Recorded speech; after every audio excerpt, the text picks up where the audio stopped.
వచ్చామండి. హన్మకొండ. ఏంటి అసలు మీ ప్రాబ్లం ఏంది? ఇలా ధర్నా చేయడం గతంలో కూడా ఒకసారి చేసినారు, ఇప్పుడు ఏంటి అసలు మీ ప్రాబ్లం? గత 3 నెలలుగా మాకు జీతం లేదండి. ఒకటి. రెండవది గత 3 నెలలుగా, ఈ నెలతో కలుపుకొని 3 నెలలుగా జీతం లేదు. 3 నెలలు జీతం లేకపోతే ఎట్లా బతకడం మరి? అప్పులు సప్పులు చేసుకొని వడ్డీలు కట్టుకొని బతుకుతున్నామండి. ఇప్పుడు అప్పులు ఇచ్చే వాళ్ళు కూడా మా ఇంటికి రావట్లేదు. రేవంత్ రెడ్డి గారు చెప్పినట్టు చెప్పులు చూసి పారిపోయినట్టు మమ్మల్ని కూడా చూసి పారిపోతున్నారు. మేము వస్తే మా చెప్పులు చూసి కూడా పారిపోతున్నారు. మరి మేము ఎట్లా బతకాలి? మీ చెప్పులు చూసి ఎందుకు పారిపోతారు అంటే మేము వచ్చింది వీళ్ళు ఉన్నారంటే మమ్మల్ని ఏమన్నా అడుగుతారని చెప్పి చేస్తారు. ఇప్పుడు మమ్మల్ని కూడా లోపల రానికపోవడానికి కారణం కూడా అదే కదా. మేము వస్తే ఏడా జీతాలు అడుగుతున్నాయి కదా, మమ్మల్ని లోపల రానియకుండా ఇక్కడ నిర్బంధం చేసేది. ఇది నిర్బంధం కదా. మరి మేము స్వతహాగా మేమేమన్నా ఆయుధాలు పట్టుకొని వచ్చినామా? మా హక్కుల కోసం, మా డిమాండ్లు నెరవేర్చమని చెప్పడానికి, మా హక్కు కోసం వచ్చినాము. మమ్మల్ని నిర్బంధించాల్సిన అవసరం ఏమున్నది? అంటే వాళ్ళు తప్పు చేస్తున్నట్టే కదా. మరి ఆ తప్పును క్లియర్ చేయండి అని చెప్తున్నాం కదా. అసలు ఈ కంచెల మధ్యలో మీరు ధర్నా చేయాల్సిన అవసరం వచ్చింది. మేము ఇంతకు ముందు అన్ని రాళ్ళను మొక్కినామండి. అన్ని రాళ్ళను మొక్కినాము, అన్ని రాళ్లకు ఇవి ఇచ్చినాము, కానీ కరిగే రాయి ఏది కనబడలేదు. అందుకనే ఇప్పుడు ధర్నాకి దిగాల్సి వచ్చింది. ధర్నా చేస్తున్నారు, ఓకే.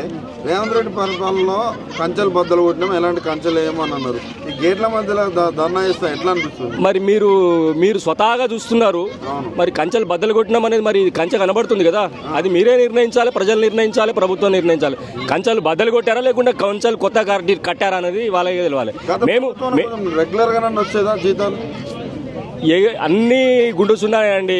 ప్రతి ఒక్కరు అంతే. ఈ ప్రభుత్వం ఆ ప్రభుత్వం ఏం లేదు. ఆ ప్రభుత్వంలో మాకు ఒరిగింది ఏం లేదు, ఈ ప్రభుత్వంలో ఒరిగింది ఏం లేదు.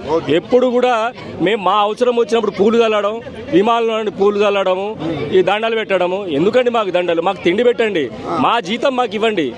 మాకు రావాల్సిన హక్కు కోసం మేము కొట్లాడుతున్నాం. సమాన పనికి సమాన వేతనం ఇవ్వండి కోరుతున్నాం తప్ప మీ దగ్గర మేము పనికి మాలిన కోరికలు కోరట్లేదు. అలవి కానీ డిమాండ్లు కూడా చేయట్లేదు. ఇప్పుడు ఏముంది సార్, ప్రతిదీ కూడా పిల్లలు కూడా ఇబ్బంది పడుతున్నారు. స్కూల్ ఫీజులు కట్టలేక స్కూళ్ళ నుండి బయటికి పంపిస్తున్నారు. వాళ్ళు ఎంత ఇబ్బంది పడుతున్నారు మానసికంగా, మేమెంత ఇబ్బంది పడుతున్నాం అనేది ప్రభుత్వానికి కనబడట్లేదా? అర్థం కాదా? మరి ఈ విషయంలోనే మేము ఫస్ట్ నుండి అడుగుతున్నాము. మేము ప్రభుత్వ ఉద్యోగులతో సరిసమానంగా పనిచేస్తున్నాము. అవసరం అనుకుంటే ఒక అడుగు ఎక్కువే చేస్తున్నాం తప్ప తక్కువ చేయట్లేదు. మరి మాకు చాలని జీతాలు. మాకు ఇంతకుముందు మొన్న మీకు సీతక్క కూడా టీ తాగే సమయంలో మీ పరిష్కారం చేస్తా అన్నట్టుగా ఉన్నది. మరి ఆ మాటలు ఎట్లా చూస్తారు మీరు?